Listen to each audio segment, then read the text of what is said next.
ಪ್ರಿಯ ವಿದ್ಯಾರ್ಥಿಗಳೇ, ನಾನು ಇಂದು 8ನೇ ತರಗತಿಯ ಮೇಲಾಟದ ಬಗ್ಗೆ ನಿಮಗೆ ಸವಿಸ್ತಾರವಾಗಿ ನಾನು ತಿಳಿಸಿಕೊಡಲು ಇಚ್ಛಿಸ್ತೀನಿ ಮಕ್ಕಳೇ. ಇವತ್ತು ಮೇಲಾಟಗಳು ಅಂದ್ರೆ ನಿಮಗೆ ಗೊತ್ತಿದೆಯಾ ಮಕ್ಕಳೇ? ಏನಂತ, ಏನು ಮೇಲಾಟಗಳು ಅಂತಂದ್ರೆ ಗೊತ್ತಿದೆಯಾ? ಇಲ್ಲ. ಮೇಲಾಟಗಳು ಅಂದ್ರೆ ಅಥ್ಲೆಟಿಕ್ಸ್ ಈವೆಂಟ್ಸ್ ಗಳನ್ನ ನಾವು ಮೇಲಾಟದ ಸ್ಪರ್ಧೆಗಳು ಅಂತ ನಾವು ಕನ್ನಡದಲ್ಲಿ ಕರಿತೀವಿ ಮಕ್ಕಳೇ. ಇಂಗ್ಲಿಷ್ ಅಲ್ಲಿ ಅಥ್ಲೆಟಿಕ್ಸ್ ಅಂತ ನಾವು ಕರಿತೀವಿ ಮಕ್ಕಳೇ. ಈ ಅಥ್ಲೆಟಿಕ್ಸ್ ನಲ್ಲಿ ಅಂದ್ರೆ ಮೇಲಾಟದಲ್ಲಿ 2 ಭಾಗಗಳಿವೆ. ಒಂದು ಟ್ರ್ಯಾಕ್ ಇವೆಂಟ್ಸ್, ಇನ್ನೊಂದು ಫೀಲ್ಡ್ ಇವೆಂಟ್ಸ್. ಇದನ್ನ ಸ್ಪೆಸಿಫಿಕ್ ವರ್ಡ್ ಯಾವುದು ಅಂದ್ರೆ ಟ್ರ್ಯಾಕ್ ಅಂಡ್ ಫೀಲ್ಡ್ ಅಂತ ಕರೀತಾರೆ ಮಕ್ಕಳೇ. ಅಥ್ಲೆಟಿಕ್ಸ್ ಅನ್ನ ಟ್ರ್ಯಾಕ್ ಅಂಡ್ ಫೀಲ್ಡ್ ಅಂತ ಕರೀತಾರೆ. Track and field. ಏನ್ ಟ್ರ್ಯಾಕ್ ಅಂದ್ರೆ ಏನು, ಫೀಲ್ಡ್ ಅಂದ್ರೆ ಏನು?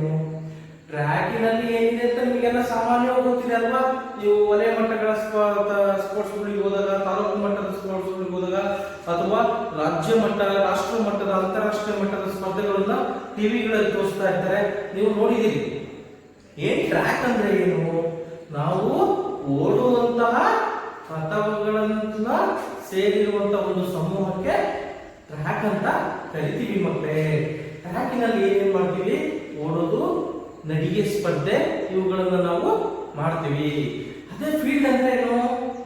Track and field. ಫೀಲ್ಡ್ ಅಂದ್ರೆ ಏನು? ಮೈದಾನದಲ್ಲಿ ಅಥ್ಲೆಟಿಕ್ಸ್ ಗೆ ಸಂಬಂಧಪಟ್ಟಂತಹ ಆಟವನ್ನು ಆಡೋದನ್ನೇ ನಾವು ಏನಂತ ಕರಿತೀವಿ? ಫೀಲ್ಡ್ ಅಂತ ಕರಿತೀವಿ. ಅಂದ್ರೆ ಮೈದಾನದಲ್ಲಿ ಆಡೋದು. ಮೈದಾನದಲ್ಲಿ ಯಾವ್ದು ಆಡ್ತೀವಿ? ಇದು ಟ್ರ್ಯಾಕ್ ಒಳಗೆ ನಡೀತಾನೆ ಇರುವಂತದ್ದು ಇವೆಂಟ್ಗಳು ಅಲ್ಲಿ ನಡೀತವೆ. ಯಾವ್ಯಾವು? Long jump, high jump, triple jump ಮತ್ತು ಪೋಲೋ ವಾಲ್ಟ್. ಈ 4 ಇವೆಂಟ್ಗಳು ಫೀಲ್ಡ್ ಅಲ್ಲಿ ಆಡುವಂತದ್ದಲ್ವ ಮಕ್ಕಳೇ. ನಂತರ ಇವುಗಳನ್ನ ಏನಂತ ಕರಿತೀವಿ? ಜಂಪಿಂಗ್ ಇವೆಂಟ್ಸ್ ಅಂತ ಕರಿತೀವಿ ಮಕ್ಕಳೇ. ಏನಂತ? ಜಂಪಿಂಗ್ ಇವೆಂಟ್ಸ್ ಅಂತ ಕರಿತೀವಿ. ಇನ್ನೊಂದೇನು? Throwing events. ಥ್ರೋ ಅಂದ್ರೇನು? ಥ್ರೋ ಅಂದ್ರೆ ಏನು ಮಕ್ಕಳೇ? ಥ್ರೋ ಅಂದ್ರೆ ಎಸೆಯುವುದು. ಏನು ಎಸೆಯುವುದು? ಶಾರ್ಟ್ ಪುಟ್, ಡಿಸ್ಕಸ್, ಜಾವ್ಲಿನ್ ಮತ್ತು ಹ್ಯಾಮರ್. ಇವು 4 ಎಸೆಯುವುದನ್ನ ನಾವು ಏನಂತ ಕರಿತೀವಿ? Throwing event. ಥ್ರೋ ಅಂದ್ರೆ ಎಸೆಯುವುದು, ಜಂಪ್ ಅಂದ್ರೆ ಜಿಗಿಯುವುದು. ಇವುಗಳನ್ನ ನಾವು ಕರಿತೀವಿ. ಇವು ಫೀಲ್ಡ್ ಅಲ್ಲಿ ನಡೆಯುವಂತದ್ದು ಸ್ಪರ್ಧೆಗಳು ಆಗಿರ್ತಾವ ಮಕ್ಕಳೇ. ನಂತರ ಟ್ರ್ಯಾಕ್ ಅಲ್ಲಿ ಯಾವ್ದು ಬರುತ್ತೆ? ಟ್ರ್ಯಾಕ್ ಅಲ್ಲಿ 2 ವಿಧಗಳು ಬರ್ತವೆ ಮಕ್ಕಳೇ. ಯಾವ್ದಾವುದು? ಒಂದು ಟ್ರ್ಯಾಕ್ ಅಲ್ಲಿ ರನ್ನಿಂಗ್ ಇವೆಂಟ್ ಮತ್ತು ವಾಕಿಂಗ್ ಇವೆಂಟ್ ಬರುತ್ತೆ ಮಕ್ಕಳೇ. 2 ಭಾಗಗಳಿವೆ. ಯಾವುದ್ರಲ್ಲಿ? ಟ್ರ್ಯಾಕ್ ಅಲ್ಲಿ 2 ಭಾಗಗಳಿವೆ. ಒಂದು ರನ್ನಿಂಗ್ ಇವೆಂಟ್ಸ್, ಆಮೇಲೆ ವಾಕಿಂಗ್ ಇವೆಂಟ್ ಅಂತ ಕರಿತೀವಿ ಮಾಡಿ ಮಕ್ಕಳೇ. ವಾಕಿಂಗ್ ಇವೆಂಟ್ ಅಂತಂದ್ರೆ ಅದು 100 ಮೀಟರ್, 200 ಮೀಟರ್ ನಡೆಯುವಂತದ್ದಲ್ಲ. 10,000 ಮೀಟರ್ ಅಂದ್ರೆ 10 ಕಿಲೋಮೀಟರ್ಗಳ ನಡಿಗೆ ಸ್ಪರ್ಧೆ ಅಂತ ಕರೀತಾರೆ ಮಕ್ಕಳೇ. ಆ ನಡೆಯೋದು ಸಹ ವಿಶೇಷವಾದಂತಹ ಒಂದು ಅರ್ಥ ಇದೆ ಮಕ್ಕಳೇ. ಇಲ್ಲಿದೆ ನೋಡಿ, ಅದನ್ನೇ ನಡಿಗೆ ಸ್ಪರ್ಧೆ ಅಂತ ನಾವು ಕರೆಯೋದು. ಅರ್ಥ ಆಯ್ತಲ್ಲ ಮಕ್ಕಳೇ? ನಂತರ ಓಡುವ ಸ್ಪರ್ಧೆಗಳಲ್ಲಿ, ಇವೆಂಟ್ಗಳಲ್ಲಿ ಮತ್ತೆ 3 ವಿಭಾಗಗಳು ಬರ್ತವೆ ಮಕ್ಕಳೇ. ಓಡುವ ಸ್ಪರ್ಧೆಗಳಲ್ಲಿ ಎಷ್ಟು ಬರುತ್ತೆ? 3 ವಿಭಾಗಗಳು ಬರ್ತವೆ. ಯಾವ್ಯಾವು ಹೇಳ್ತೀರಾ? Short distance events, middle distance events, long distance events ಅಂತ ಕರಿತೀವಿ. ಅಂದ್ರೆ ವೇಗದ ಓಟಗಳು, ಮಧ್ಯಮ ವೇಗದ ಓಟಗಳು, ಆಮೇಲೆ ದೂರದ ಓಟದ ಸ್ಪರ್ಧೆಗಳು. ಇವುಗಳನ್ನ ನಾವು ಕರಿತೀವಿ ಮಕ್ಕಳೇ. ಅಂದ್ರೆ ವೇಗದ ಓಟದ ಸ್ಪರ್ಧೆಗಳು ಅಂದ್ರೆ ನಾವು ಯಾವ್ಯಾವ ಕರಿತೀವಿ? ವೇಗದ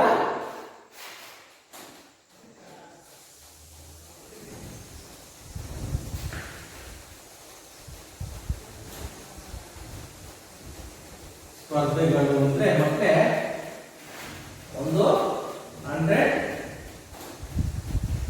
ಮೀಟರ್, ಎರಡನೇದು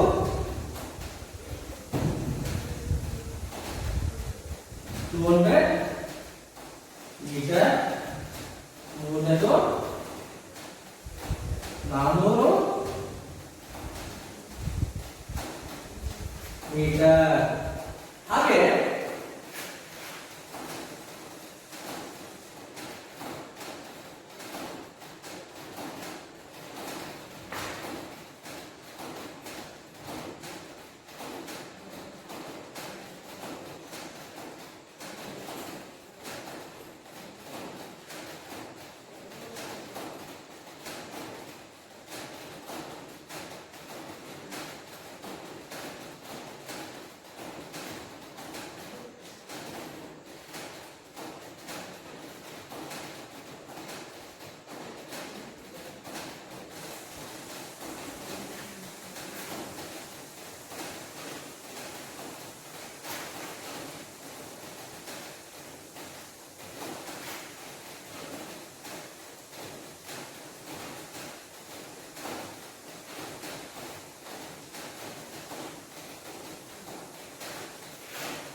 ಮಕ್ಕಳೇ ನೋಡಿ, ವೇಗದ ಓಟದ ಸ್ಪರ್ಧೆಗಳಲ್ಲಿ 100 ಮೀಟರ್, 200 ಮೀಟರ್, 400 ಮೀಟರ್ ಸ್ಪರ್ಧೆಗಳನ್ನ ನಾವು ಕಾಣಬಹುದು ಅಲ್ವಾ ಮಕ್ಕಳೇ.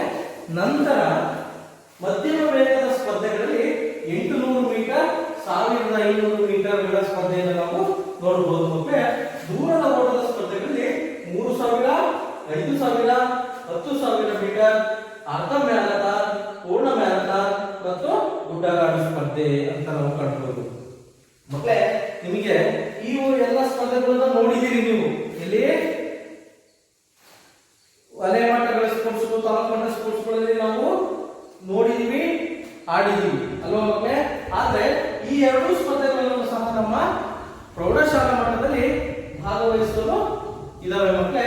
ಆದ್ರೆ 10,000 ಮೀಟರ್ ಮ್ಯಾರಥಾನ್, ಅರ್ಧ ಮ್ಯಾರಥಾನ್ ಮತ್ತು ಪೂರ್ಣ ಮ್ಯಾರಥಾನ್ ಮತ್ತು ಗುಡ್ಡಗಾಡು ಸ್ಪರ್ಧೆಗಳನ್ನ ರಾಷ್ಟ್ರ ಮಟ್ಟಗಳು, ರಾಜ್ಯ ಮಟ್ಟಗಳು ಮತ್ತು ಅಂತಾರಾಷ್ಟ್ರೀಯ ಮಟ್ಟಗಳಲ್ಲಿ ಮಾತ್ರ ಈ ಸ್ಪರ್ಧೆಗಳನ್ನ ಮಾಡ್ತಾರೆ ಮಕ್ಕಳೇ. ಅದು ಪದವಿ ಕಾಲೇಜಿಗಿರ್ಬೋದು ಅಥವಾ ಪದವಿ ಪೂರ್ವ ಕಾಲೇಜಿನಿಂದ ಮೇಲ್ಪಟ್ಟಂತಹ ಸ್ಪರ್ಧೆಗಳು ಅಥವಾ ಫೆಡರೇಷನ್ಗಳಲ್ಲಿ, ಅಸೋಸಿಯೇಷನ್ಗಳಲ್ಲಿ ಮಾಡುವಂತಹ ಒಂದು ಈ ಇವೆಂಟ್ಗಳಾಗಿದ್ದಾವೆ.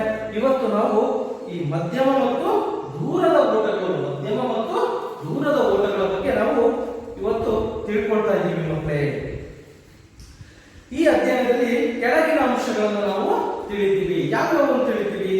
ಮಧ್ಯಮ ಮತ್ತು ದೂರದ ಓಟದ ಸ್ಪರ್ಧೆಯ ಪರಿಚಯವನ್ನು ನಾವು ಇವತ್ತು ಮಾಡ್ಕೊಂತೀವಿ. ಯಾವ್ಯಾವ ಬಿಟ್ಟು ನಾನೀಗ ತಿಳಿಸ್ಕೊಟ್ಟೆ ಅಲ್ವಾ ಮಕ್ಕಳೇ. ಮಧ್ಯಮ ಮತ್ತು ದೂರದ ಓಟದ ಸ್ಪರ್ಧೆಗಳ ಪ್ರಾರಂಭ ಮತ್ತು ಮುಕ್ತಾಯದ ಅರಿವು ಹೇಗೆ ಪ್ರಾರಂಭ ಮಾಡಬೇಕು, ಹೇಗೆ ಅಂತ್ಯವನ್ನ ಮಾಡಬೇಕು, ನಾವು ಯಾವ ರೀತಿ ಪ್ರಶಸ್ತಿಯನ್ನು ಗೆಲ್ಲೋದಕ್ಕೆ ತನ್ನದೇ ಆದಂತಹ ಒಂದು ಮುಕ್ತಾಯವನ್ನ ಮಾಡಬೇಕು ಅನ್ನೋದಿದೆ, ನಿಯಮ ಇದೆ. ಆ ನಿಯಮದ ಬಗ್ಗೆ ನಾವು ಇವತ್ತು ತಿಳ್ಕೊಳ್ತೀವಿ ಮಕ್ಕಳೇ. ಸ್ಪರ್ಧೆಯ ನಿಯಮ, ಸ್ಪರ್ಧೆಗೆ ತನ್ನದೇ ಆದಂತಹ ನಿಯಮಗಳನ್ನ ಒಳಗೊಂಡಿರ್ತದೆ ಮಕ್ಕಳೇ. ಅದ್ರ ಬಗ್ಗೆ ನಾವು ತಿಳ್ಕೊಳ್ತೀವಿ. ನಂತರ ಮಧ್ಯಮ ಮತ್ತು ದೂರದ ಓಟದ ಅಂತಾರಾಷ್ಟ್ರೀಯ, ರಾಷ್ಟ್ರೀಯ ದಾಖಲೆಗಳ ಬಗ್ಗೆ ನಾವು ಇವತ್ತು ತಿಳ್ಕೊಳ್ತೀವಿ ಮಕ್ಕಳಲ್ಲಿ. ದೂರದ ಓಟದ ಸ್ಪರ್ಧೆಗಳಲ್ಲಿ ನಾವು ತಿಳ್ಕೊಳ್ತೀವಿ. ಪ್ರಸ್ತಾವನೆ. ಏನ್ ಪ್ರಸ್ತಾವನೆ? ಓಟಗಳಲ್ಲಿ ಮಧ್ಯಮ ಮತ್ತು ದೂರದ ಓಟಗಳು ಹೆಚ್ಚಿನ ಮಹತ್ವವನ್ನ ಹೊಂದಿದ್ದು. ಏನು ಅಂದ್ರೆ ಏನು ಓಟದ ಸ್ಪರ್ಧೆಗಳು ಏನಿದಾವಲ್ಲ ಮತ್ತೆ ಈ ಓಟದ ಸ್ಪರ್ಧೆಗಳಲ್ಲೇ ಅತಿ ಹೆಚ್ಚು ಮಹತ್ವವನ್ನು ಪಡೆದಿರೋದು ಅದು ಮಧ್ಯಮ ವೇಗದ ಸ್ಪರ್ಧೆಗಳು ಮತ್ತು ದೂರದ ಓಟದ ಸ್ಪರ್ಧೆಗಳು ಮಕ್ಕಳೇ. ಈ ಎಲ್ಲಾ ಈವೆಂಟ್ಗಳ ಜೊತೆಗೆ ಇನ್ನು 2 ಈವೆಂಟ್ ಇದಾವೆ. 2+2 ಅಲ್ಲಿಗೆ 4 ಈವೆಂಟ್ಗಳನ್ನ ನಾನು ಇಲ್ಲಿ ಬರ್ದಿಲ್ಲ. ಅದ್ರ ಬಗ್ಗೆ ನಾನು ತಿಳಿಸ್ಕೊಡ್ತೀನಿ. ಯಾವ್ಯಾವು ಅಂತಂದ್ರೆ ರಿಲೇ ಅಂತ ಕರಿತೀವಿ, 4x100 ರಿಲೇ, 4x400 ರಿಲೇ ಅಂತ ಇದೆ ಮಕ್ಕಳೇ. ಅವುಗಳನ್ನ ಈ ಪಾಠಕ್ಕೆ ವಿಷಯಕ್ಕೆ ಸಂಬಂಧಪಟ್ಟಿಲ್ಲ, ಆದ್ರೆ ಹೆಚ್ಚಿನ ಜ್ಞಾನಕ್ಕಾಗಿ ನೀವು ತಿಳ್ಕೊಳ್ಳಿ ಮಕ್ಕಳೇ. ಯಾವ್ದು ರಿಲೇ ಅಂತ ಕರಿತೀವಿ, 4x100, 4x400 ನೀವೆಲ್ಲರೂ ನೋಡಿರ್ತೀರಿ ಅಲ್ವಾ. ಇಲ್ಲಿ ವಲಯ ಮಟ್ಟ ಸ್ಪೋರ್ಟ್ಸ್ಗಳಲ್ಲಿ, ತಾಲೂಕು ಮಟ್ಟದ ಸ್ಪೋರ್ಟ್ಸ್ಗಳಲ್ಲಿ, ಜಿಲ್ಲಾ ಮಟ್ಟದ ಸ್ಪೋರ್ಟ್ಸ್ಗಳಲ್ಲಿ ನೀವು ನೋಡಿದ್ದೀರಿ, ಅಥವಾ ರಾಜ್ಯ ಮಟ್ಟ, ರಾಷ್ಟ್ರ ಮಟ್ಟ, ಅಂತಾರಾಷ್ಟ್ರೀಯ ಮಟ್ಟದ ಸ್ಪರ್ಧೆಗಳನ್ನ ನೀವು ನೋಡಿರ್ತೀರಿ. ಏನು ಕೈಯಲ್ಲಿ ಒಂದು ಬ್ಯಾಟನ್ ಅಂತ ಕೊಟ್ಟಿರ್ತಾರೆ, ಗಡ್ಡಿ ಕೋಲ್ ಇದ್ದಂಗೆ ಇರ್ತಾವ, ಪೈಪ್ ಇದ್ದಂಗೆ ಇರ್ತಾವ, ಆ ಬ್ಯಾಟನ್ ಅಂತ ಕರೀತಾರೆ ಮತ್ತೆ. ಆ ಬ್ಯಾಟನ್ ಅನ್ನ ಇಟ್ಕೊಂಡು ಓಡ್ತಾರೆ. 4x100 ಅಲ್ಲಿ ಒಬ್ಬ 100 ಮೀಟರ್ ಓಡಿ 100 ಮೀಟರ್ ಇನ್ನೊಬ್ಬ ಇರ್ತಾನೆ, ನಂತರ ಇನ್ನೊಬ್ಬ 100 ಮೀಟರ್ ಇನ್ನೊಬ್ಬ, ಇನ್ನೊಂದು 100 ಮೀಟರ್ ಇನ್ನೊಬ್ಬ ಇರ್ತಾನೆ. ಅವ್ರಿಗೆ ಒಬ್ಬೊಬ್ಬರಿಗೆ ಆ ತಂಡದವರಿಗೆ ಕೊಡ್ತಾ ಹೋಗ್ಬೇಕು. ಅವ್ರು ತಗೊಂಡ್ ಬಂದು ಯಾರು ಮೊದಲು ಮುಟ್ತಾರೋ ಅವ್ರನ್ನ ವಿಜಯಶಾಲಿ ಅಂತ ಕರಿತೀವಿ. ಆ ತಂಡವನ್ನೇ ವಿಜಯಶಾಲಿ ಅಂತ ಕರಿತೀವಿ ಅಲ್ವಾ ಮಕ್ಕಳೇ. ಅದನ್ನ ರಿಲೇ ಅಂತ 4x100. ಅದೇ 4x400 ಅಂದ್ರೆ ಒಬ್ಬೊಬ್ರು 400 ಮೀಟರ್ ಟ್ರ್ಯಾಕ್ ಅನ್ನ ಒಂದೊಂದು ಬಾರಿ ಸುತ್ತಬೇಕು, ಬಂದು ಮತ್ತೆ ಅದೇ ತಂಡದ ಇನ್ನೊಬ್ಬನಿಗೆ ಕೊಡ್ಬೇಕು. ಅವನು ಮತ್ತೊಂದು 400 ಮೀಟರ್ ಅನ್ನ ಸುತ್ತಕೊಂಡ್ಬಂದು ಕೊಡ್ತಾನೆ. ನಂತರ 3ನೇ ವ್ಯಕ್ತಿ ಸುತ್ತಾನೆ, 4ನೇ ವ್ಯಕ್ತಿ ಕೊನೆಗೆ ಬಂದು ಯಾರು ಬರುತ್ತಾರೋ 4ನೇ ವ್ಯಕ್ತಿಗಳು ಅವರುಗಳು ಅಲ್ಲಿಗೆ ವಿಜಯಶಾಲಿಗಳನ್ನ ಅಂತ ನಿರ್ಧರಿಸಕ್ಕೆ ಒಂದು ಆಗುತ್ತದೆ ಮಕ್ಕಳೇ. ಇದು ರಿಲೇ ಅಂತ ಹೇಳಿದ್ರೆ ಇನ್ನೊಂದು ಹರ್ಡಲ್ಸ್ ಅಂತ ಕರಿತೀವಿ ಮಕ್ಕಳೇ. ಹರ್ಡಲ್ಸ್ ಅಲ್ಲಿ 110 ಮೀಟರ್ಸ್ ಮತ್ತು 400 ಮೀಟರ್ಸ್ ಹರ್ಡಲ್ಸ್ ಅಂತ ನಾವು ನೋಡ್ತೀವಿ ಮಕ್ಕಳೇ. ಅದ್ರ ಬಗ್ಗೆ ಇವಾಗ ಬೇಡ, ಮುಂದಿನ ಅವಧಿಯಲ್ಲಿ ಫ್ರೀ ಆಗಿದ್ದಾಗ ನಿಮಗೆ ಹೇಳ್ಕೊಡ್ತೀನಿ. ಬಟ್ ಇವತ್ತು ನಾವು ಮಧ್ಯಮ ವೇಗದ ಸ್ಪರ್ಧೆಗಳು ಮತ್ತು ದೂರದ ಓಟದ ಸ್ಪರ್ಧೆಗಳ ಬಗ್ಗೆ ತಿಳ್ಕೊಳ್ಳೋಣ. ಮತ್ತೆ ಈ ಮಧ್ಯಮ ವೇಗದ ಓಟದ ಸ್ಪರ್ಧೆಗಳು ಅಂತಂದ್ರೆ ಈ ಏನಿದೆಯಲ್ಲ ಇವುಗಳು ಬಹಳ ಮಹತ್ವವನ್ನು ಪಡ್ಕೊಂಡಿದೆ. ಈ ಸ್ಪರ್ಧೆಯಲ್ಲಿ ಹೆಚ್ಚಿನ ಕಷ್ಟ ಸಹಿಷ್ಣುತೆ ಬೇಕು, ಅಂದ್ರೆ ಎಂಡೋರೆನ್ಸ್ ಬೇಕು. ಏನು ಎಂಡೋರೆನ್ಸ್ ಮತ್ತು ಸ್ಟ್ರೆಂತ್ ಬೇಕು ಓಡೋದಕ್ಕೆ. ಸ್ಟ್ರೆಂತ್ ಮತ್ತು ಎಂಡೋರೆನ್ಸ್ ಎರಡೂ ಸಹ ತುಂಬಾ ಮುಖ್ಯವಾಗಿ ಬೇಕಾಗಿರುತ್ತದೆ ಮಕ್ಕಳೇ. ಮಧ್ಯಮ ಓಟದ ಸ್ಪರ್ಧೆಗಳು ಯಾವ್ದು? 800 ಮೀಟರ್, 1500 ಮೀಟರ್ ಓಟದ ಸ್ಪರ್ಧೆಗಳನ್ನ ಮಧ್ಯಮ ದೂರದ ಓಟದ ಸ್ಪರ್ಧೆಗಳೆಂದು ಕರೆಯುತ್ತಾರೆ ಮಕ್ಕಳೇ. ಅಂದ್ರೆ ಮಧ್ಯಮ ಓಟದ ಸ್ಪರ್ಧೆಗಳಂತ ನಾವು ಏನ್ ಮಾಡ್ತೀವಿ, ಕರಿತೀವಿ ಮಕ್ಕಳೇ. ಮತ್ತೆ ದೂರದ ಓಟದ ಸ್ಪರ್ಧೆಗಳಲ್ಲಿ 3000, 5000, 10,000 ಗುಡ್ಡಗಾಡು ಸ್ಪರ್ಧೆ, ಅರ್ಧ ಮ್ಯಾರಥಾನ್, ಪೂರ್ಣ ಮ್ಯಾರಥಾನ್ ಅನ್ನ ನಾವು ಮಧ್ಯಮ ವೇಗದ ದೂರದ ಓಟದ ಸ್ಪರ್ಧೆಗಳು ಸಹ ನಾವು ಕರೀಬಹುದು ಮಕ್ಕಳೇ. ಸ್ಪರ್ಧೆಗಳ ಪ್ರಾರಂಭ, ಸ್ಪರ್ಧೆಗಳನ್ನ ಹೇಗೆ ಪ್ರಾರಂಭ ಮಾಡ್ತಾರೆ ಅನ್ನೋದನ್ನ ನಾವು ಅತಿ ಮುಖ್ಯವಾಗಿ ತಿಳ್ಕೋಬೇಕು ಮಕ್ಕಳೇ. ಸ್ಪರ್ಧೆನ ಹೇಗೆ ಪ್ರಾರಂಭ ಮಾಡ್ತಾರೆ ಅಂದ್ರೆ ಈ 100, 200, 400 ಮೀಟರ್ಸ್ ಅಲ್ಲಿ ಏನ್ ಮಾಡ್ತಾರೆ ಅಂದ್ರೆ ಅವರಿಗೆ ಒಬ್ಬೊಬ್ಬರಿಗೆ ಒಂದೊಂದು ಟ್ರ್ಯಾಕ್ ಕೊಟ್ಟಿರ್ತಾರೆ. ಅವರು ಪ್ರಾರಂಭದಿಂದ ಮತ್ತೆ ಓಡಿ ಕೊನೆಯ ಗೆರೆ ಮುಟ್ಟೋತನಕ ಸಹ ಅವರು ಅದೇ ಗೆರೆಗೆ ಬರಬೇಕಾಗಿರುತ್ತೆ. ಮತ್ತು ಆ 6ರಿಂದ 8 ಮಿನಿಮಮ್ 6 ಮ್ಯಾಕ್ಸಿಮಮ್ 8 ಓಣಿಗಳಿರುತ್ತೆ. ಅಷ್ಟೇ ಜನನೇ ಅಲ್ಲಿ ಕೂರಿಸ್ತಾರೆ, ಅವ್ರಿಗಷ್ಟೇ ಓಡಿಸ್ತಾರೆ ಮಕ್ಕಳೇ. ಆದ್ರೆ 800 ಮೀಟರ್ ಇಂದ ಹಿಡಿದು ಏನ್ ಮಾಡ್ತಾರೆ, ಅವರಿಗೆ ಬಂಚ್ ನಲ್ಲಿ ಬಿಡ್ತಾರೆ ಮಕ್ಕಳೇ. ಅದರ ಬಗ್ಗೆ ಇವಾಗ ತಿಳ್ಕೊಳ್ಳೋಣ. ಸಾಮಾನ್ಯವಾಗಿ ಮೇಲೆ ಸೂಚಿಸಿದ ಎಲ್ಲಾ ಸ್ಪರ್ಧೆಗಳನ್ನು ಗುಂಪುಗಳಲ್ಲಿ ಓಡಿಸುತ್ತಾ, ಏಕೆಂದರೆ ಇಂತಹ ಸ್ಪರ್ಧೆಗಳಲ್ಲಿ ಸ್ಪರ್ಧಿಗಳ ಸಂಖ್ಯೆಯು ಓಣಿಗಳಿಗಿಂತ ಹೆಚ್ಚಿನ ಸ್ಪರ್ಧಿಗಳು ಇದರಲ್ಲಿ ಇರ್ತಾರೆ ಮಕ್ಕಳೇ. ಯಾಕೆಂದ್ರೆ ಲಾಂಗ್ ಡಿಸ್ಟೆನ್ಸ್ ಆಗಿರೋದ್ರಿಂದ ತುಂಬಾನೇ ಸುಸ್ತು ಆಗ್ತಾ ಇರುತ್ತೆ. ಹಾಗಾಗಿ ಏನ್ ಮಾಡ್ತಾರೆ, ಇವುಗಳ ತರ ಈವೆಂಟ್ಸ್ ಗಳನ್ನಾಗಿ ಬಿಡಲ್ಲ, ಹೀಟ್ಸ್ ತರ ಬಿಡಲ್ಲ ಸಾಧ್ಯ ಇಲ್ಲ. ಯಾಕೆಂದ್ರೆ 100 ಮೀಟರ್ ಓಡದಂದ್ರೆ ಅವನಿಗೆ ಅರ್ಧ ಗಂಟೆ, 1 ಗಂಟೆ, 2 ಗಂಟೆ ಒಂದು ರೆಸ್ಟ್ ಕೊಟ್ಟು ಓಡಿಸಬಹುದು ಮಕ್ಕಳೇ ಈ 3 ಈವೆಂಟ್ ಗಳನ್ನ. ಆದ್ರೆ ಈ ಈವೆಂಟ್ ಗಳನ್ನ ಹಾಗೆ ಮಾಡಕ್ ಬರೋದಿಲ್ಲ. ಯಾಕೆಂದ್ರೆ ಅವನು ಓಡಿಸಿದ್ರೆ ಮತ್ತೆ ಆ ದಿನದಲ್ಲಿ ಅವನು ಮತ್ತೆ ಓಡೋದಕ್ಕೆ ಅಶಕ್ತನಾಗಿರ್ತಾನೆ, ಮತ್ತು ಮಾರನೇ ದಿವಸ ಓಡಿಸ್ಬೇಕಾಗುತ್ತೆ. ಹಾಗಾಗಿ ಬೇಡ ಅಭಾವದಿಂದ ಆ ರೀತಿ ಮಾಡಲ್ಲ. ಹಾಗಾಗಿ ಏನ್ ಮಾಡ್ತಾರೆ, ಲಾಂಗ್ ಡಿಸ್ಟೆನ್ಸ್ ಆಗಿರೋದ್ರಿಂದ ಓಡೋದ್ರಲ್ಲಿ ಸ್ವಲ್ಪ ವ್ಯತ್ಯಾಸಗಳನ್ನ ಮಾಡ್ಕೊಳ್ತಾರೆ ಸ್ಪರ್ಧಿಗಳು. ಹಾಗಾಗಿ ವಿರಳವಾಗಿ ದೂರ ಓಡೋದ್ರಿಂದ ಈ ಸ್ಪರ್ಧೆಗಳಲ್ಲಿ ಬಂಚ್ ಮೂಲಕ ಬಿಡ್ತಾರೆ ಮಕ್ಕಳೇ. ಗುಂಪುಗಳಲ್ಲಿ ಓಡಿಸ್ತಾರೆ. ಈ ಗುಂಪುಗಳಲ್ಲಿ ಓಡಿಸೋದಕ್ಕೆ ಏನಂತ ಕರಿತೀವಿ, ಬಂಚ್ ಅಂತ ಕರಿತೀವಿ. ಏಕೆಂದ್ರೆ ಇಂತಹ ಸ್ಪರ್ಧೆಗಳಲ್ಲಿ ಸ್ಪರ್ಧಿಗಳ ಸಂಖ್ಯೆಯು ಓಣಿಗಿಂತ ಹೆಚ್ಚಿರ್ತಾರೆ. ಹಾಗೂ ಸ್ಪರ್ಧಿಗಳು ತಮ್ಮ ಓಣಿಯಲ್ಲಿಯೇ ಓಡುವ ನಿಯಮವಿರುವುದಿಲ್ಲ ಮಕ್ಕಳೇ. ಅಂದ್ರೆ ಯಾವ ರೀತಿ ಅಂದ್ರೆ ಮತ್ತೆ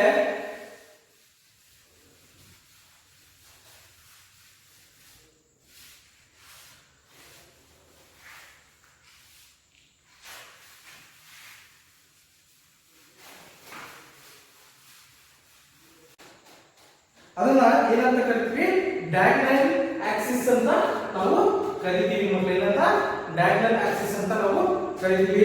ಇದರಲ್ಲಿ ನೇರಗೆರೆಯನ್ನು ಹಾಕಿರ್ತಾರೆ ಮಕ್ಕಳೇ. ಸ್ಪರ್ಧೆಯ ನಿಯಮಗಳು ಏನು, ಆ ನಿಯಮಗಳನ್ನ ನಾವು ಇವತ್ತು ತಿಳ್ಕೊಳ್ಳೋಣ ಮಕ್ಕಳೇ. ಏನಿದೆ, ಎಲ್ಲಾ ಸ್ಪರ್ಧೆಗಳನ್ನು ಗುಂಪುಗಳನ್ನಾಗಿ ಓಡಿಸಲಾಗುವುದು. ಏನು, ಎಲ್ಲಾ ಸ್ಪರ್ಧೆಗಳನ್ನು ಗುಂಪುಗಳನ್ನಾಗಿ ಓಡಿಸಲಾಗುವುದು 800 ಮೀಟರ್ ಓಟದ ಸ್ಪರ್ಧೆಯನ್ನು ಬಿಟ್ಟು. ಅಂದ್ರೆ ಮತ್ತೆ ಏನ್ 800 ಮೀಟರ್ ಸ್ಪರ್ಧೆ ಮಧ್ಯಮ ವೇಗದ ಸ್ಪರ್ಧೆ ಆಗಿತ್ತು, ಅದನ್ನು ಸಹ ಏನ್ ಮಾಡ್ತಾರೆ, ಸ್ಟ್ರಾಗರ್ ಅನ್ನ ಕೊಡ್ತಾರೆ ಅವರಿಗೆ. ಸ್ಟ್ರಾಗರ್ ಅನ್ನ, ಫುಲ್ ಸ್ಟ್ರಾಗರ್ ಅನ್ನ ಕೊಟ್ಟು ಏನ್ ಮಾಡ್ತಾರೆ, ಅವರಿಗೆ ಓಡಿಸ್ತಾರೆ ಮಕ್ಕಳೇ.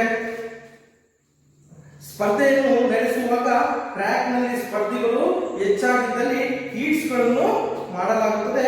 ಪ್ರತಿ ಹೀಟ್ಸ್ ನಿಂದ ಆಯ್ಕೆಯಾದ ಸ್ಪರ್ಧಿಗಳನ್ನು ಅಂತಿಮ ಸ್ಪರ್ಧೆಗೆ ಅರ್ಹತೆಯನ್ನ ಗೊಳಿಸಲಾಗುತ್ತದೆ. ಮತ್ತೆ ಅವರಿಗೆ ಏನಂತಂದ್ರೆ, ಅವರು ಸುಮಾರು 12ಕ್ಕಿಂತ ಹೆಚ್ಚಿನ ಜನ ಇದ್ರು ಅಂದ್ರೆ ಅವ್ರನ್ನ ಏನ್ ಮಾಡ್ತಾರೆ, ಅವರು ಬಂಚಲ್ಲಿ ಬಿಡ್ತಾರೆ ಮತ್ತೆ.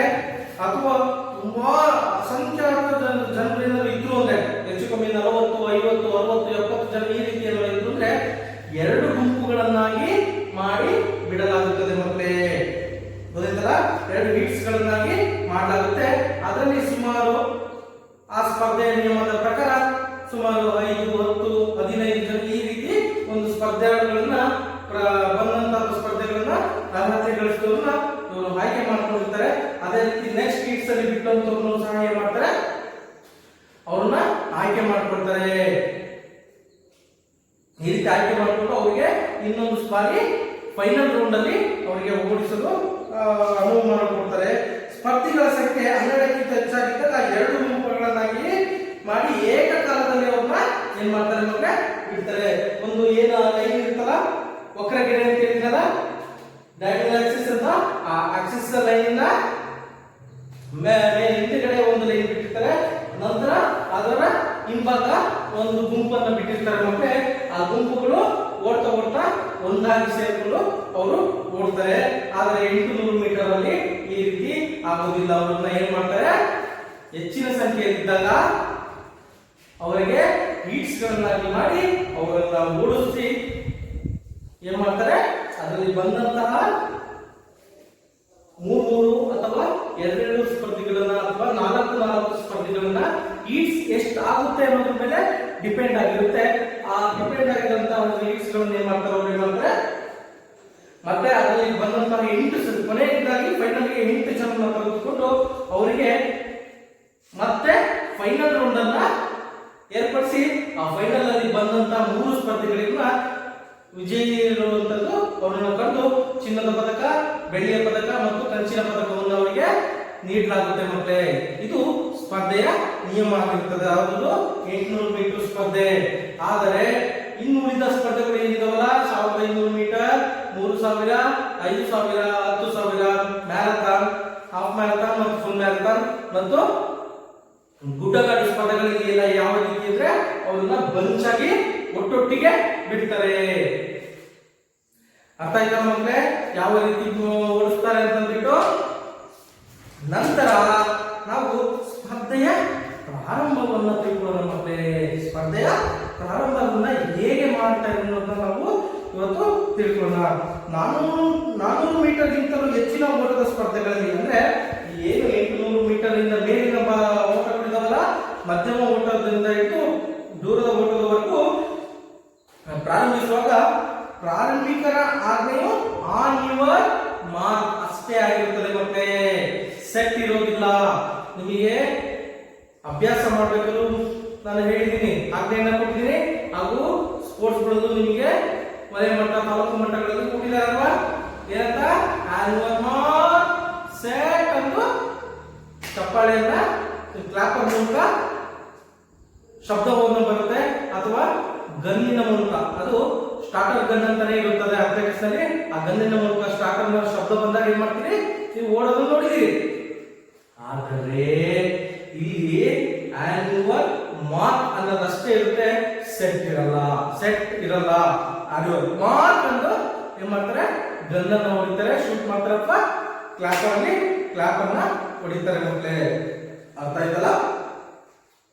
ಇಲ್ಲಿ ಆನ್ ಯುವರ್ ಮಾರ್ಕ್ ಎಂದು ಎಲ್ಲಾ ಸ್ಪರ್ಧಿಗಳು ಸ್ಥಿರವಾದಾಗ ಪಿಸ್ತೂಲಿನಿಂದ ಗುಂಡನ್ನ ಆರಿಸ್ತಾರೆ ಮಕ್ಕಳೇ. ಏನ್ ಮಾಡ್ತಾರೆ, ಗುಂಡನ್ನ ಆರಿಸ್ತಾರೆ. ಇಲ್ಲಿ ಸೆಟ್ ಹೇಳಲ್ಲ. ಈ ಆಜ್ಞೆಯ ಮೂಲಕ ಸ್ಪರ್ಧೆಯನ್ನು ಪ್ರಾರಂಭಿಸುತ್ತಾರೆ. ಈ ಸ್ಪರ್ಧೆಯಲ್ಲಿ ಸೆಟ್ ಆಜ್ಞೆ ಇರೋದಿಲ್ಲ ಮಕ್ಕಳೇ. ಏನು ಈ ಸ್ಪರ್ಧೆಗಳಲ್ಲಿ ಏನಾಗಿರುತ್ತೆ ಅಂದ್ರೆ ಇರೋದಿಲ್ಲ. ಆದ್ರೆ 100 to 200 to 400 ಮೀಟರ್ ಅಲ್ಲಿ ಏನ್ ಮಾಡ್ತಾರೆ, ಮತ್ತೆ relay on your mark set ಚಪ್ಪಾಳೆಯನ್ನ ಕಟ್ತಾರೆ, ಅವಾಗ ಓಡ್ತಾರೆ. ಆದ್ರೆ ಇಲ್ಲಿ ಆನ್ ಯುವರ್ ಮಾರ್ಕ್ ಹೇಳ್ತಿದ್ದಂತೆ ಸ್ಪರ್ಧಿಗಳಲ್ಲಿ ಏನಾಗ್ತಾರೆ, ರೆಡಿ ಆಗ್ತಾರೆ. ನಂತರ ಕ್ಲಾಪರ್ ಮೂಲಕ ಅಥವಾ ಗನ್ನಿನ ಮೂಲಕ ಅವನ್ನ ಓಡಿಸ್ತಾರೆ ಮಕ್ಕಳೇ. ಅರ್ಥ ಆಯ್ತಲ್ಲ. ಆನ್ ಯುವರ್ ಮಾರ್ಕ್ ಸ್ಥಿತಿಯಲ್ಲಿರುವಾಗ ಸ್ಪರ್ಧಿಗಳು ಪ್ರಾರಂಭದ ಗೆರೆಯನ್ನಾಗಲಿ ಅಥವಾ ಅದರ ಮುಂದಿರುವ ಗೆರೆಯನ್ನಾಗಲಿ ಕೈಯಿಂದಾಗಲಿ ಅಥವಾ ಕಾಲಿನಿಂದಾಗಲಿ ಮುಟ್ಟುವಂತಿರುವುದಿಲ್ಲ. ಅಂದ್ರೆ ಆ ಟ್ರ್ಯಾಕ್ ಹೇಗಿರುತ್ತೆ ಅಂದ್ರೆ ಮಕ್ಕಳೇ,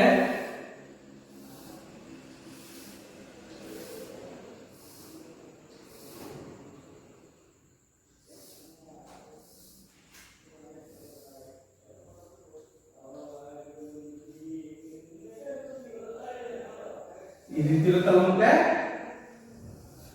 ಕರ್ವ್ ಇರುತ್ತಲ್ವಾ,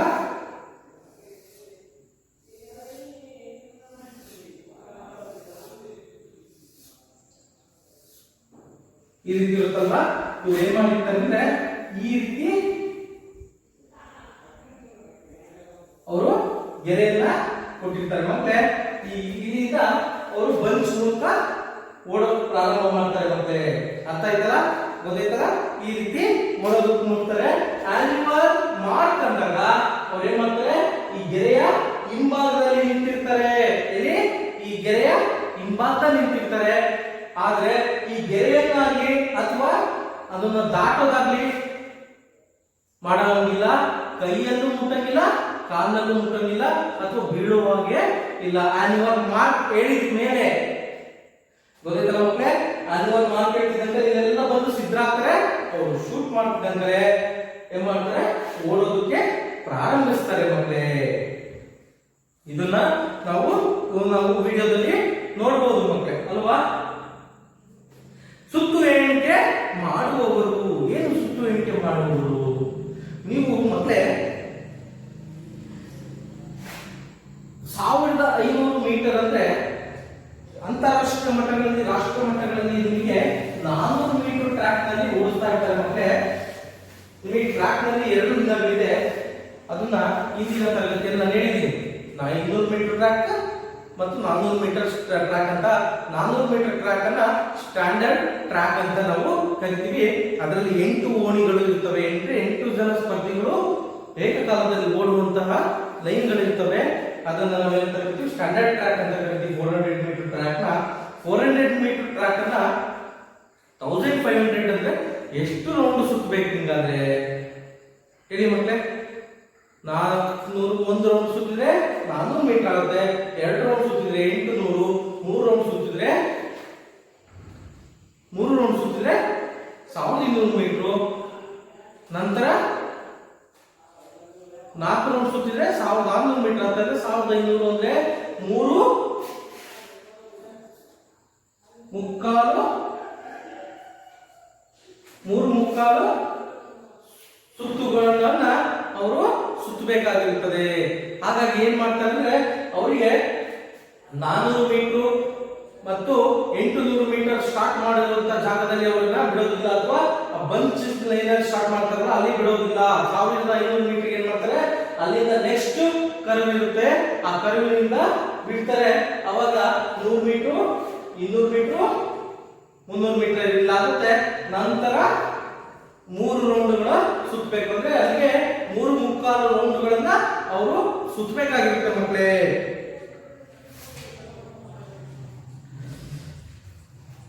ಹಾಗಾಗಿ ಏನಾಗುತ್ತೆ ಅಂದ್ರೆ ಆ ಸ್ಪರ್ಧೆಗಳು ಸುತ್ತಬೇಕು. ಆಮೇಲೆ 3000ದಲ್ಲಿ ಇನ್ನೂ ಜಾಸ್ತಿ ರೌಂಡ್ಗಳನ್ನ ಸುತ್ತಬೇಕಾಗುತ್ತೆ. 5000ದಲ್ಲಿ 10,000ದಲ್ಲಿ ಸುಮಾರು 10, 15, 12.5 ರೌಂಡ್, 15 ರೌಂಡ್ ಈ ರೀತಿ ಆ ಟ್ರ್ಯಾಕ್ ಅನ್ನು ಅವರು ಏನ್ ಮಾಡಬೇಕಾಗಿರುತ್ತದೆ, ಸುತ್ತಬೇಕಾಗಿರುತ್ತದೆ. ಆ ಸುತ್ತಬೇಕಾದ್ರೆ ಏನ್ ಮಾಡ್ತಾರೆ, ಆ ಸ್ಪರ್ಧಿಗಳ ಸಂಖ್ಯೆಗೆ ಅನುಗುಣವಾಗಿ ತೀರ್ಪುಗಾರರನ್ನ ನಿಲ್ಲಿಸಿಕೊಂಡಿರ್ತಾರೆ. ಏನು ಅಂದ್ರೆ ಅವರ ಕಾರ್ಯವೇನಾಗಿರುತ್ತೆ ಅಂದ್ರೆ ಮತ್ತೆ 1500 ಮೀಟರ್ ಗಿಂತ ಹೆಚ್ಚಿನ ದೂರದ ಓಟದ ಸ್ಪರ್ಧೆ ನಡೆಸುವಾಗ ನಿರ್ಣಾಯಕರು ಸಾಕಷ್ಟು ಸಂಖ್ಯೆಯಲ್ಲಿ ಸುತ್ತು ಎಣಿಕೆ ಮಾಡುವವರನ್ನು ನೇಮಿಸಿರುತ್ತಾರೆ. ಮತ್ತೆ ಏನ್ ಮಾಡ್ತಾರೆ, ಸುತ್ತು ಎಣಿಕೆ ಮಾಡುವವರನ್ನ ಎಣಿಸಿರ್ತಾರೆ. ಇವರಿಗೆ ಸುತ್ತು ಎಣಿಕೆ ಮಾಡುವ ದಾಖಲೆಯನ್ನು, ನಮೂನೆಯನ್ನು ಸಹ ಅವರಿಗೆ ಏನ್ ಮಾಡಿರ್ತಾರೆ, ಆ ಫಾರ್ಮೆಟ್ ಅನ್ನ ಕೊಟ್ಟಿರ್ತಾರೆ. ಮತ್ತೆ ಗರಿಷ್ಠ ಸುತ್ತು ಎಣಿಕೆಗಾರರ ಸಂಖ್ಯೆಗಳನ್ನು, ಸುತ್ತು ಎಣಿಕೆಗಾರರಿಗೆ ಕನಿಷ್ಠ 4 ಸ್ಪರ್ಧೆಗಳನ್ನು ಸುತ್ತುಗಳನ್ನು ಎಣಿಸಲು ಸೂಚಿಸಿರುತ್ತಾರೆ. ಅವರು ತಮಗೆ ನಿಯೋಜಿಸಿದ ಸ್ಪರ್ಧೆಗಳು ಪೂರ್ಣಗೊಳಿಸುವ ಸುತ್ತನ್ನು ದಾಖಲೆ ಮಾಡಿಕೊಳ್ಳುತ್ತಾರೆ. ಮತ್ತೆ ಇದರ ಅರ್ಥ ಏನು ಅಂದ್ರೆ, ನಿಮಗೆ ಏನು 1500 ಮೀಟರ್ಗಿಂತ ಏನು ಜಾಸ್ತಿಯ ಸ್ಪರ್ಧೆಗಳು ಏನಿದಾವಲ್ಲ, ಈ ಸ್ಪರ್ಧೆಗಳಲ್ಲಿ ಏನ್ ಮಾಡ್ತಾರೆ ಅಂದ್ರೆ ತೀರ್ಪುಗಾರರುಗಳನ್ನ ನೇಮಿಸಿರ್ತಾರೆ. ಆ ಯಾವ ರೀತಿ ನೇಮಿಸಿರ್ತಾರೆ ಅಂದ್ರೆ, ಈ ಸ್ಪರ್ಧೆಗಳು ಓಡುವವನು ಟ್ರ್ಯಾಕ್ ನಲ್ಲಿ ಓಡ್ತಿದ್ದನೋ ಇಲ್ಲವೋ, ಅಥವಾ ಸುತ್ತನ್ನ ಕಂಪ್ಲೀಟ್ ಮಾಡಿದ್ನೋ ಇಲ್ವೋ, ಮುಕ್ತಾಯ ಮಾಡಿದ್ನೋ ಇಲ್ವೋ, ಆ ಸುತ್ತುಗಳನ್ನು ಅಂತ ಬರೆದುಕೊಳ್ಳಲು ತೀರ್ಪುಗಾರರು ಇರ್ತಾರೆ. ಮತ್ತೆ 4 ಸ್ಪರ್ಧೆಗಳಿಗೆ ಒಬ್ಬ ತೀರ್ಪುಗಾರರಂತೆ ಇರ್ತಾರೆ. ಅಂದ್ರೆ ಈಗ 16 ಜನ ಸ್ಪರ್ಧಿಗಳು ಇದ್ದಾರೆ ಅಂದ್ರೆ ಇವರಿಗೆ ಎಷ್ಟು ಜನ ಇರ್ತಾರೆ? 4 ಜನ ತೀರ್ಪುಗಾರರು ಸ್ಪರ್ಧೆಗಳಿದ್ರೆ 4 ಜನ ತೀರ್ಪುಗಾರರು ಇರ್ತಾರೆ ಮಕ್ಕಳೇ. ಅಂದ್ರೆ ಪ್ರತಿ 4 ಸ್ಪರ್ಧೆಗಳಿಗೆ ಒಬ್ಬೊಬ್ಬ ತೀರ್ಪುಗಾರ ಇರ್ತಾರೆ. ಅವರು ಏನ್ ಕೆಲಸ ಅಂದ್ರೆ ಅವರಿಗೆ ಕೊಟ್ಟಿರುವಂತಹ ಚೆಸ್ಟ್ ನಂಬರ್ ಅನ್ನ ಅವರು ಮೊದಲು ದಾಖಲೆಗಳನ್ನ ಮಾಡ್ಕೊಳ್ತಾರೆ. 101, 102, 103, 104 ಇದನ್ನು ಒಬ್ಬ ತೀರ್ಪುಗಾರರಿಗೆ, ಇನ್ನೂ ಮಿಕ್ಕಿದ 4 ಜನ ಚೆಸ್ಟ್ ನಂಬರ್ಗಳನ್ನ ಇನ್ನೊಬ್ಬರಿಗೆ ತೀರ್ಪುಗಾರರಿಗೆ ಕೊಟ್ಟಿರ್ತಾರೆ. ಇವರ ಕೆಲಸ ಏನು ಅಂದ್ರೆ ಮಕ್ಕಳೇ, ಅವರು ಸ್ಪರ್ಧಾಳುಗಳು ಒಂದು ಏನೋ ಸುತ್ತುತ್ತಿದ್ದಾನೋ ಇಲ್ಲವೋ ಅಂತ ಕಂಪ್ಲೀಟ್ ಮಾಡಬೇಕು. ಇಲ್ಲಿಂದ ಪ್ರಾರಂಭಗೊಳಿಸಿದನು, ನಂತರ ಬಂದು ಇಲ್ಲಿ ನಿಲ್ಲಿಸಿದನ, ಅದೇ ಅದು ದಾಟಿದನ ಅಂತ ಅಂದ್ಬಿಟ್ಟು ನೋಡ್ಕೋಬೇಕು. ದಾಟಿದ್ರವರಿಗೆ ಟಿಕ್ ಮಾರ್ಕ್ ಅನ್ನ ಮಾಡ್ಕೊಂಡ್ರೆ, ನಂತರ 2ನೇ ಸುತ್ತನ್ನ ಸುತ್ತುತ್ತಾರೆ, ಟಿಕ್ ಮಾಡ್ಕೊಂಡ್ರೆ ಮತ್ 3ನೇ ಸುತ್ತು, 4ನೇ ಸುತ್ತು, 5ನೇ ಸುತ್ತು, ಈ ರೀತಿ ಅವನು ಪೂರ್ಣಗೊಳಿಸುವವರೆಗೂ ಆ ಟಿಕ್ ಮಾರ್ಕ್ ಅನ್ನು ಅವರು ಮಾಡ್ಕೊಳ್ತಾ ಇರ್ತಾರೆ. ಅವರು ಮುಕ್ತಾಯ ಗೆರೆಯನ್ನ ದಾಟಿದ ನಂತರ ಅವರನ್ನ ಟಿಕ್ ಮಾಡ್ಕೊಂತಿರ್ತಾರೆ. ಮತ್ತೆ ಕೊನೆಯದಾಗಿ ಅವ್ರು ಏನ್ ಮಾಡ್ತಾರೆ ಅಂದ್ರೆ, ಆ ಏನು ಸುತ್ತುಗಳು ಇರ್ತವೋ ಅಷ್ಟು ಸುತ್ತಿನ ಕೊನೆಯ ಸುತ್ತಿನಲ್ಲಿ ಅವರು ತುಂಬಾ ಎಚ್ಚರಿಕೆಯಿಂದ ಪ್ರತಿಯೊಬ್ಬರನ್ನು ಅಬ್ಸರ್ವ್ ಮಾಡಿ ಯಾರು ಪ್ರಥಮ ಸ್ಥಾನವನ್ನು ಗಳಿಸ್ತಾರೋ ಅವನ ಮುಂದೆ ಪ್ರಥಮ, ದ್ವಿತೀಯ ಸ್ಥಾನ ಬಂದ ದ್ವಿತೀಯ, ಈ ರೀತಿಯನ್ನ ಗುರುತು ಮಾಡಿಕೊಂಡು ಅವರಿಗೆ ಪ್ರಶಸ್ತಿ ನೀಡುವಂತವರಿಗೆ ಮಾಹಿತಿಯನ್ನ ಕೊಡ್ತಾರೆ. ಅಂದ್ರೆ ಸ್ಕೋರ್ ಶೀಟ್ ನಲ್ಲಿ ಅವರ ಹೆಸರುಗಳನ್ನ ನಮೂದಿಸಿ ಅವರು ಗಳಿಸಿದಂತಹ ಸ್ಥಾನಗಳನ್ನ ಅವರು ಬರ್ಕೊಂಡಿರ್ತಾರೆ ಮಕ್ಕಳೇ. ಇದು ಸುತ್ತು ಎಣಿಕೆ ಅಂದಾಗ ಒಂದು ಏನಾಗುತ್ತೆ, ಕರ್ತವ್ಯವಾಗಿರುತ್ತದೆ, ತೀರ್ಪುಗಾರರ ಕರ್ತವ್ಯವಾಗಿರುತ್ತದೆ ಮಕ್ಕಳೇ. ಸ್ಪರ್ಧೆಯ ಮುಕ್ತಾಯ ಅಂದ್ರೆ ಹೇಗೆ ಮಕ್ಕಳೇ? ಅಂದ್ರೆ ಪ್ರಾರಂಭ ಆಗಿದ್ದು ಗೊತ್ತಾಯ್ತು, ಮಧ್ಯದಲ್ಲಿ ಹೇಗೆ ನೋಡ್ಬೇಕು ಅಂತ ಗೊತ್ತಾಯ್ತು, ನಾವು ತೀರ್ಪುಗಾರರ ಬಗ್ಗೆನೂ ಸಹ ಏನ್ ಮಾಡಿದ್ವಿ, ತಿಳ್ಕೊಂಡ್ವಿ ಮಕ್ಕಳೇ ಅಲ್ವಾ? ಅಂದರೆ ನೆಕ್ಸ್ಟ್ ಸ್ಪರ್ಧೆಯ ಮುಕ್ತಾಯವನ್ನು ನಾವು ತಿಳ್ಕೊತಿದ್ವಿ. ಓಟದ ಸ್ಪರ್ಧೆಯ ಫಲಿತಾಂಶವನ್ನು ಮುಕ್ತಾಯ ತೀರ್ಪುಗಾರರು ನೀಡುತ್ತಾರೆ. ಅಂದ್ರೆ ಈ ಓಟದ ಸ್ಪರ್ಧೆಯ ಫಲಿತಾಂಶವನ್ನು ಯಾರು ನೀಡ್ತಾರೆ? ಮುಕ್ತಾಯ ತೀರ್ಪುಗಾರರು ನೀಡ್ತಾರೆ. ಇಲ್ಲೇನಿರ್ತಾರಲ್ಲ ಅವರುಗಳು ನೀಡ್ತಾರೆ. ಮುಕ್ತಾಯ ತೀರ್ಪುಗಾರರು ಟ್ರ್ಯಾಕಿನ ಒಳಭಾಗದಲ್ಲಿ ಮುಕ್ತಾಯದ ಗೆರೆಗೆ ನೇರವಾಗಿ ಏನ್ ಮಾಡಿರ್ತಾರೆ, ಅವರು ಅಲ್ಲಿ ಕುಳಿತುಕೊಂಡಿರ್ತಾರೆ. ಮತ್ತೆ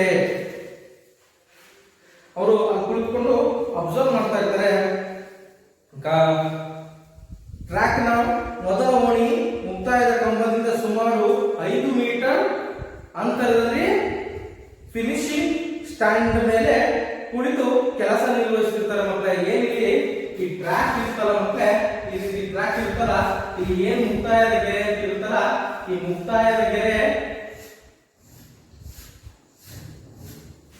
ಇಲ್ಲಿ ಏನ್ ಮಾಡ್ತಾರೆ, ಇಲ್ಲಿಂದ ಕಂಬ ಇರುತ್ತೆ, ಈ ಕಂಬದಿಂದ 5 ಮೀಟರ್ ದೂರದಲ್ಲಿ ಏನಾಗಿರುತ್ತೆ, ಅವರಿಗೆ ಸ್ಟ್ಯಾಂಡ್ ಅನ್ನ ಹಾಕಿ ಕೊಟ್ಟಿರ್ತಾರೆ. ಈ ಸ್ಟ್ಯಾಂಡಿನ ಮೇಲೆ ಅವ್ರು ಏನ್ ಮಾಡಿರ್ತಾರೆ, ತೀರ್ಪುಗಾರರು ಕುತ್ಕೊಂಡಿರ್ತಾರೆ. ಯಾರು ಪ್ರಥಮ ಬಂದ್ರು, ಯಾರು ಸೆಕೆಂಡ್ ಬಂದ್ರು, ಯಾರು ಥರ್ಡ್ ಬಂದ್ರು, ಯಾರು ಫೋರ್ತ್ ಬಂದ್ರು, ಫಿಫ್ತ್ ಬಂದ್ರು, ಈ ರೀತಿ ಅವರು ಈ ಫಲಿತಾಂಶವನ್ನ ಅವರಿಗೆ ಕೊಟ್ಟಂತಹ ನಮೂನೆಯಲ್ಲಿ ನಮೂದಿಸಿಕೊಂಡಿರ್ತಾರೆ. ಮತ್ತೆ ನಿರ್ವಹಿಸುತ್ತಾರೆ. ತೀರ್ಪುಗಾರರೆಲ್ಲರೂ ಟ್ರ್ಯಾಕಿನ ಒಂದು ಭಾಗದಲ್ಲಿ ಕರ್ತವ್ಯ ನಿರ್ವಹಿಸುತ್ತಾರೆ. ತೀರ್ಪುಗಾರರೆಲ್ಲ ಕೂತಿರ್ತಾರೆ ಒಳಭಾಗದಲ್ಲಿ 5 ಮೀಟರ್ ದೂರದಲ್ಲಿ ಒಂದೇ ಜಾಗದಲ್ಲಿ ಕೂತಿರ್ತಾರೆ ಮತ್ತು ಸ್ಪರ್ಧಿಗಳು ಮುಕ್ತಾಯ ಮಾಡುವ ಅನುಕ್ರಮವನ್ನು ಇತ್ಯರ್ಥ ಮಾಡ್ತಾರೆ. ಯಾರ್ಯಾರು ಯಾವ್ಯಾವ ಎದೆ ಚೆಸ್ಟ್ ನಂಬರ್ ಏನಿರುತ್ತಲ್ಲ ಮಕ್ಕಳೇ, ಎದೆ ಸಂಖ್ಯೆ, ಅವ್ರು ಯಾರು ಮೊದಲು ತಲುಪಿದ್ರು ನಂತರ ತಲುಪಿದ್ರು ಅನ್ನೋದು ರಿಸಲ್ಟ್ ಅನ್ನು ಇವರು ರೆಡಿ ಮಾಡ್ತಾರೆ.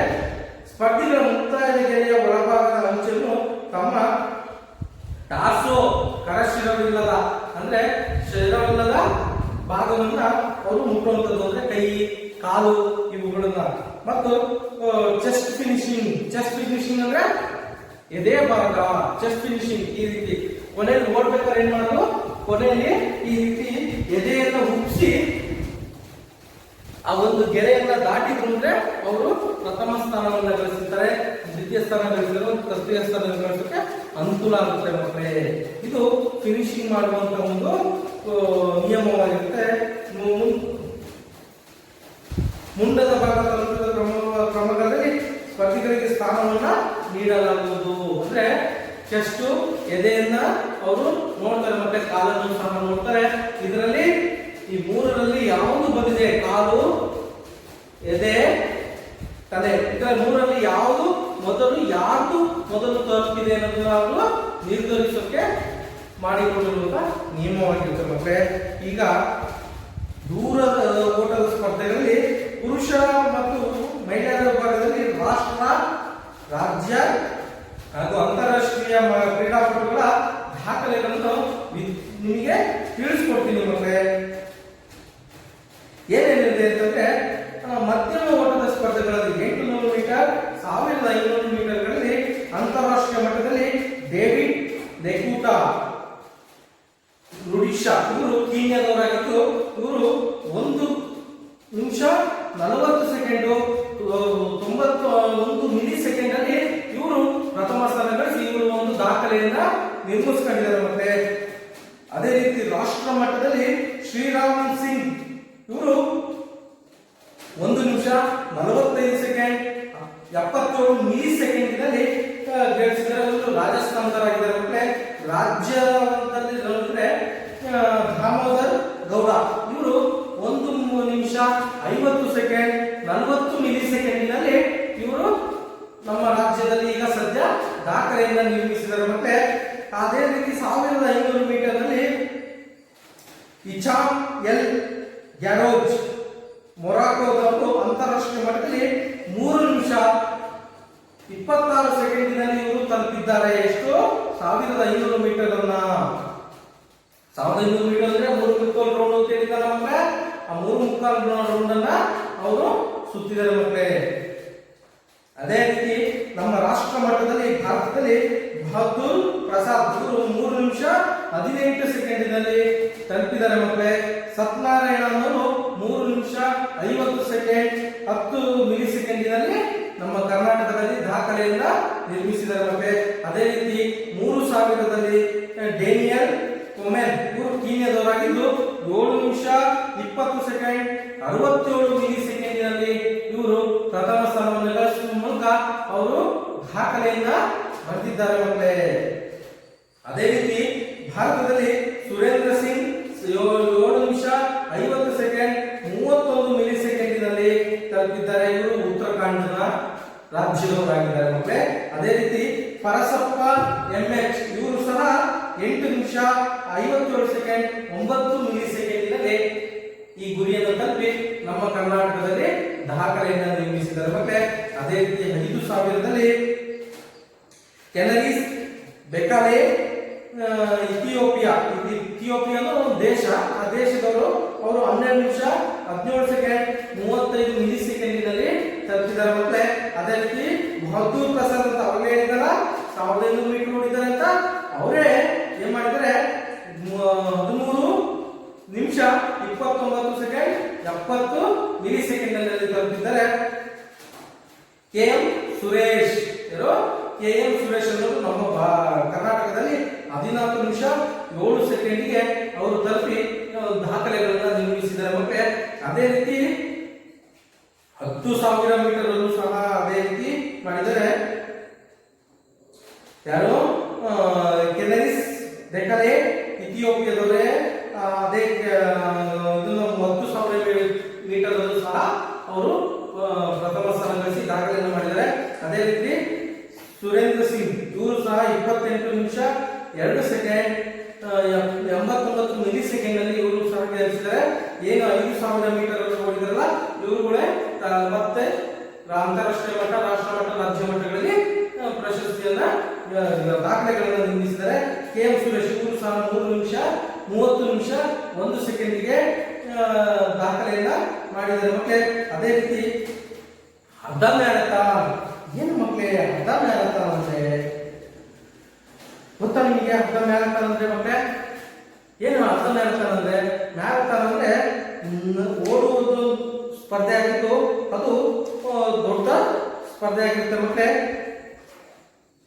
ಎಷ್ಟು ದೂರ ಇರುತ್ತೆ ಅಂದ್ರೆ ಮಕ್ಕಳೇ ಅರ್ಧ ಮ್ಯಾರಥಾನ್ ಅಂದ್ರೆ 21 ಕಿಲೋಮೀಟರ್ 0.98 ಮೀಟರ್ ಆಗಿರ್ತದೆ ಮತ್ತೆ.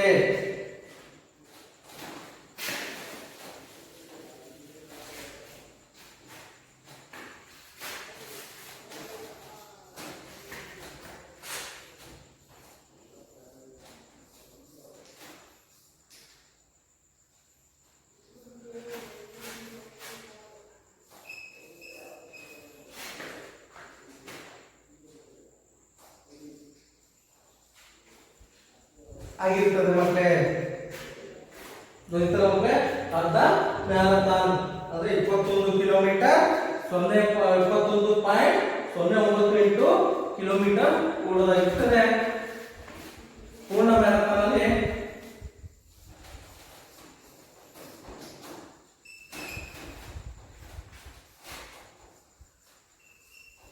42.195 ಮೀಟರ್ ಆಗಿರ್ತದೆ. 195 ಕಿಲೋಮೀಟರ್ ಆಗಿರುತ್ತದೆ ಮಕ್ಕಳೇ. ಅಂದ್ರೆ